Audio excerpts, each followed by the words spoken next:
Hey guys, how we doing today? This is Wally again with Internet.com. And so in today's video, I wanted to talk about the advantages and disadvantages of using shared web hosting services. Imagine if you guys are watching this video, you probably want to create your very first website online and not really sure if you should go with shared or perhaps a managed web hosting provider itself. That's what this video is about. I also answered this question on Quora to somebody who requested it. So I figured, here on my YouTube channel, for those that are following me here, or if you're again wanting to create your very first website, you're probably wondering about this, especially if you're concerned about cost. Okay.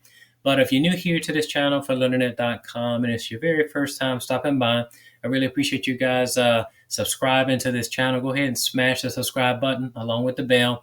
And that way, any future videos, guys, that are released on this channel, you'll be sure to receive them. Also, if you'd like to hear about web hosting deals, how to save money, online, and how to create websites online, go ahead and smash the like button. And that way, it'll help out with the YouTube algorithm, and other people just like you will be able to find this video in the search. Okay. All right, great. So we're going to be talking about shared web hosting, what it is, the advantages and disadvantages of using them, and just giving you some ideas, some things to really consider before getting started with your very first website. I kind of think about web hosting in general as the bloodline of your business itself. It can really make or break a business itself. If you make a good decision, it could benefit you. If you make a bad decision, it could cost you lots of money, online itself. And so when you start creating or thinking about creating a website online, you're really going to come up against this very question of web hosting. And there are really two main types of web hosting. There are lots of different types of web hosting that are out there, but they're really broken down into really two categories. One is shared web hosting, and the other is managed web hosting itself. I'll talk about managed web hosting a little bit later on. Shared web hosting, in short, is really where you will be getting started with a web hosting provider, and you will be sharing a server. And the server itself is where your website data and information will live, online. It's really what allows your visitors to access your website online, no matter where it is that they're searching for you, be it here in the US, they're visiting from Europe, Asia, India, wherever it is that they're trying to find you, online. That web server is what's going to load and serve your content to your viewers itself. So when it comes to buying web hosting itself, I mean, there are hundreds of thousands, literally, web hosting providers that are out there. With shared web hosting itself, it allows you to share one server. Now, the good thing about shared web hosting is this: it's cheap. It's super cheap on the front end. Of course, with renewals, things could be a little bit more expensive, but on the front end itself for beginners, it's super cheap. Sometimes you can find web hosting deals for like $1, $2. They usually run $5 or less, give or take, depending on the company that's promoting the different offers that are out there. But typically, the main advantage of shared web hosting itself is cost. So if you're a person that is looking to save money, you've never created a website online, you may be looking to start your website using shared web hosting. It's a good idea for that.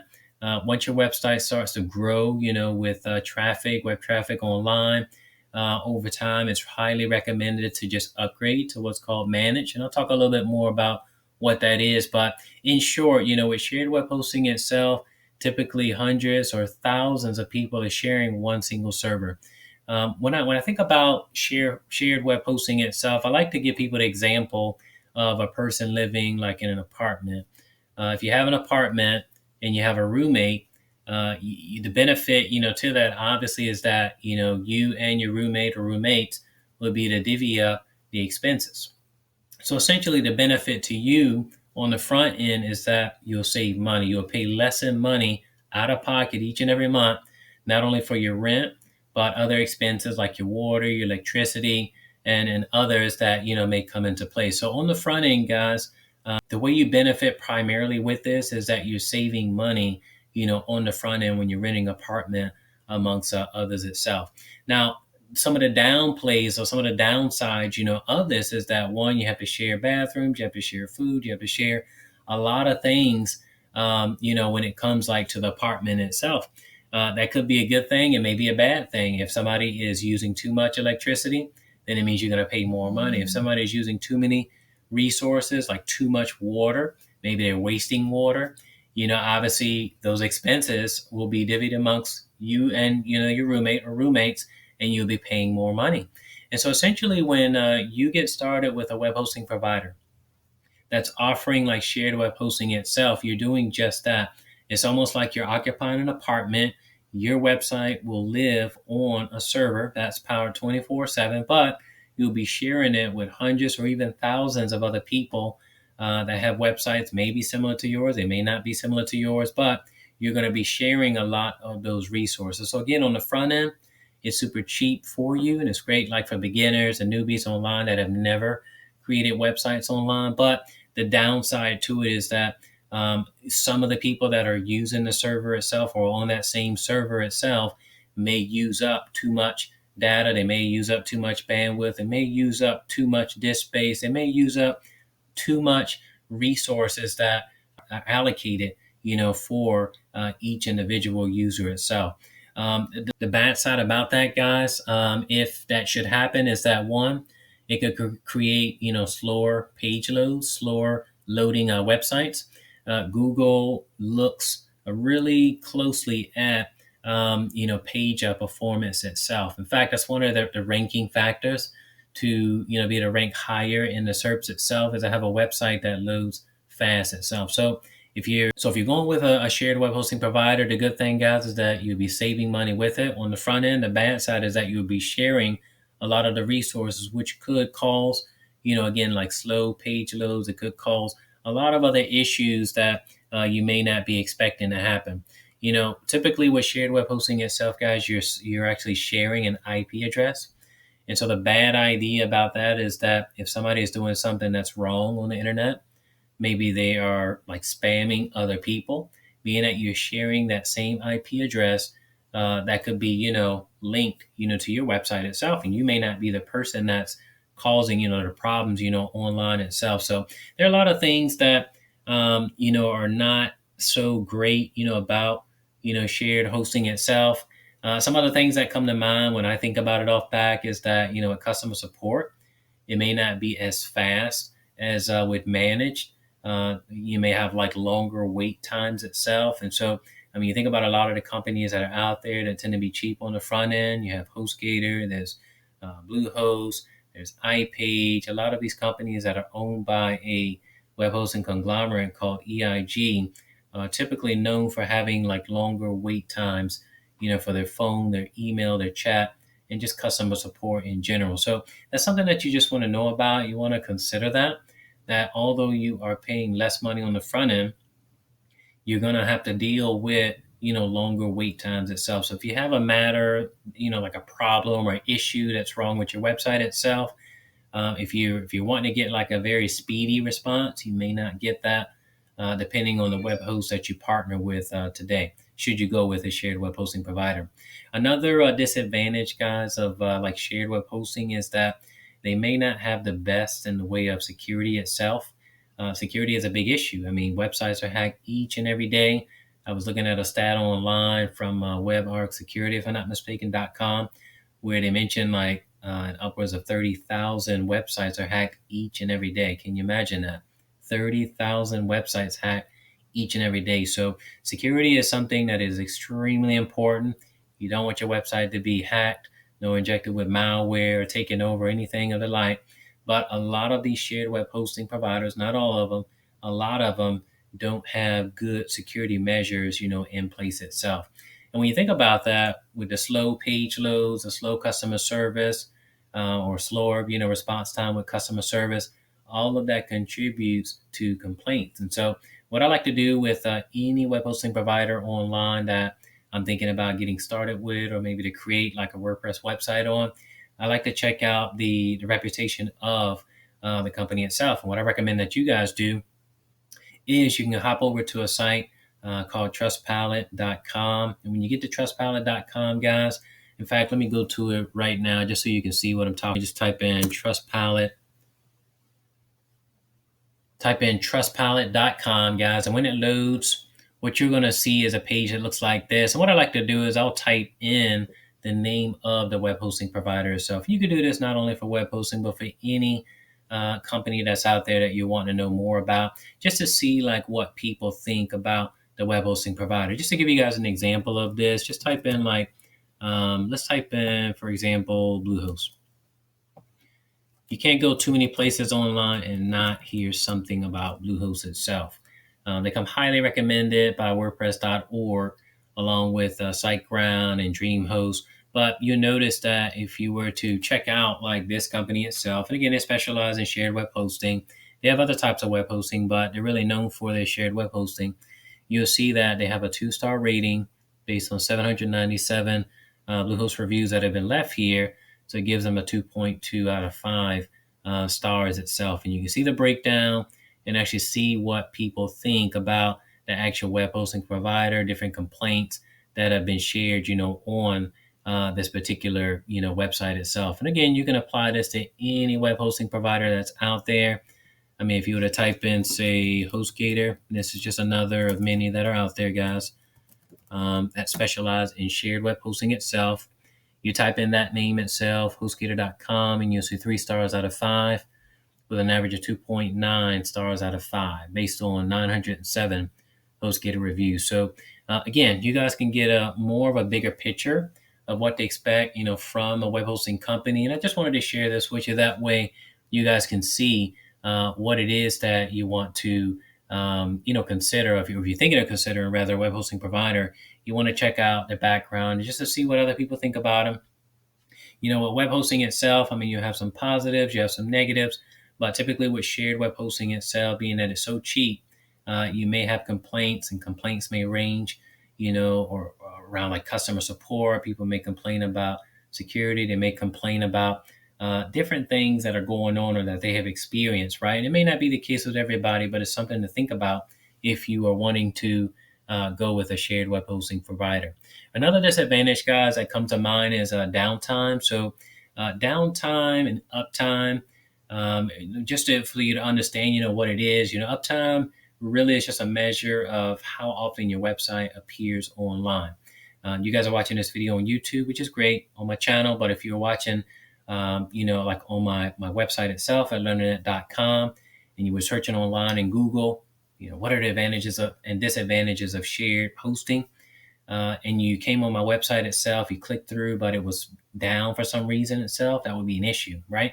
And typically with shared web hosting across the board, whenever you're doing a search, online, and you click through and you have an issue with a website and it's not loading, that means that the person that owns that website is losing money. If the website is up, people can see your website, you're making money, you're getting exposure, to your brand online. And so with a lot of shared web hosting providers online, not all of them, typically you'll have that issue. If you guys want to know about what shared web hosting providers that I personally recommend, that do have great uptime performance, they have great reputations, just drop a comment right below and I'll send you my recommendations. But again, that's something that you want to think about, in addition to like issues with probably like slower responses with customer support, security, sharing IP addresses.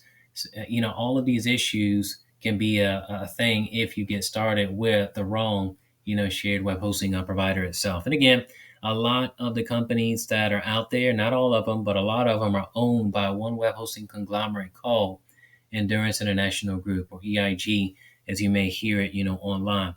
Now, the other side of the coin is if you don't side with a shared web hosting provider in the beginning, as a beginner, online itself, you may be considering or at least thinking about managed WordPress hosting.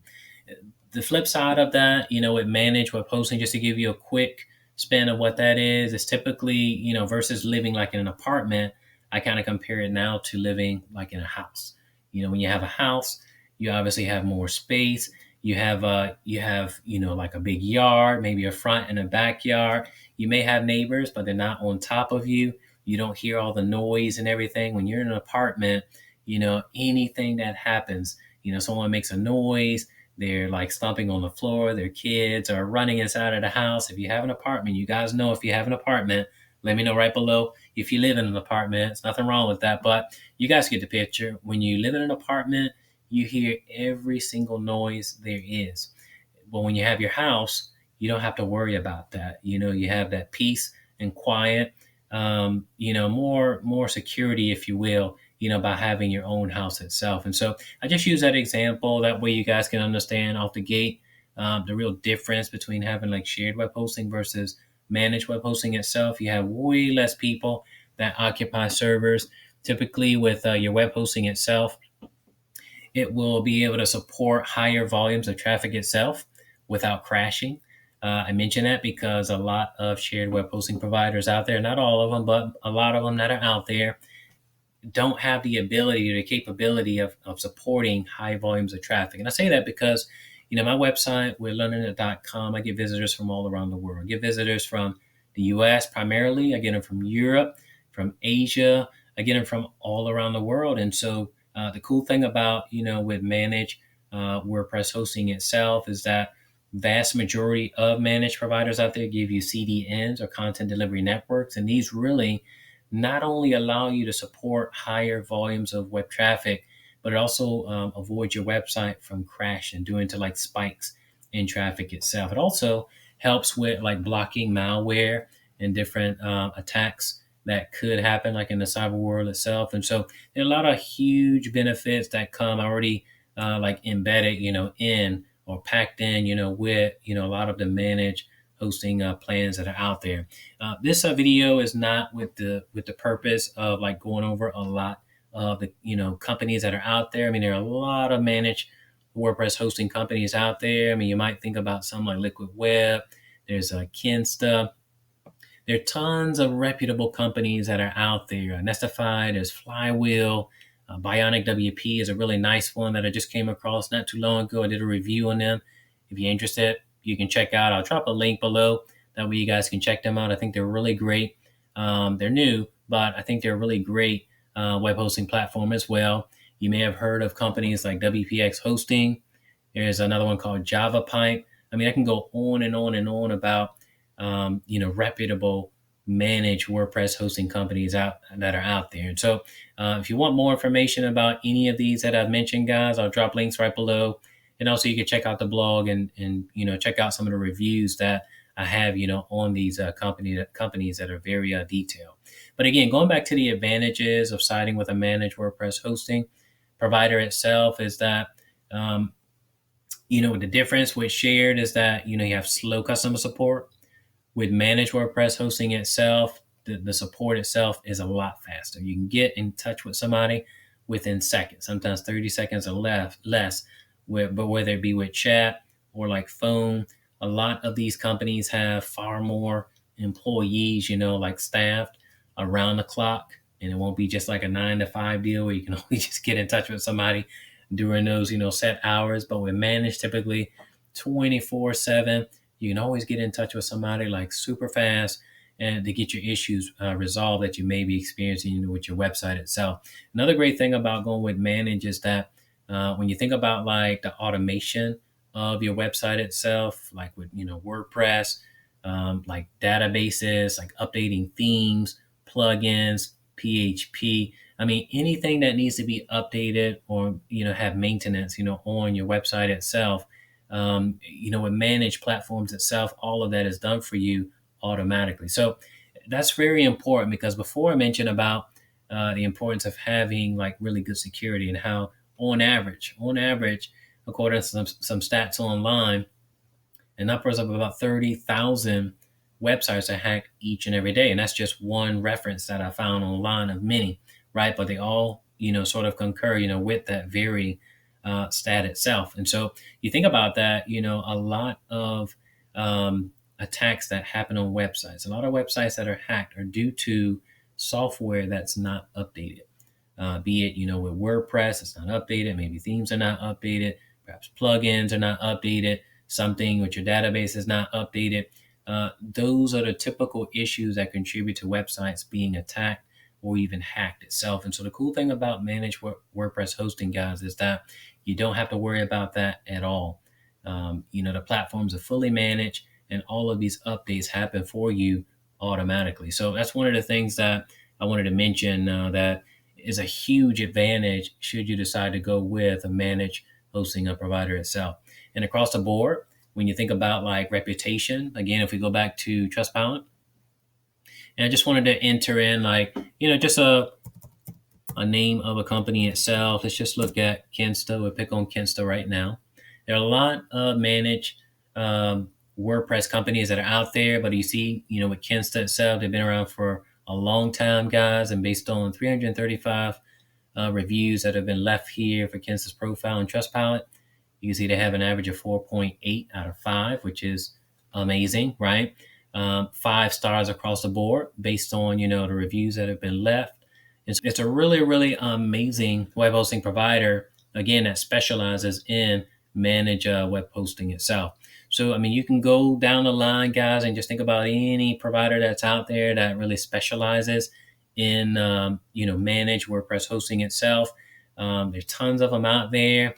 If you want to know about some that I recommend to get started with, if you don't want to use shared hosting, drop a comment right below. I'd be more than happy to give you some recommended, platforms to try out that'll definitely be worth your while.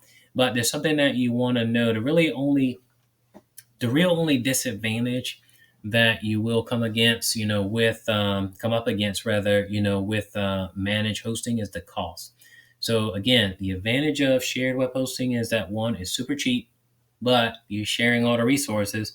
But on the flip side, with managed WordPress hosting itself, you are paying, like a more of a premium price, versus paying like $5. You may pay like $10 or even 15 or more, depending on the provider itself that you're siding with.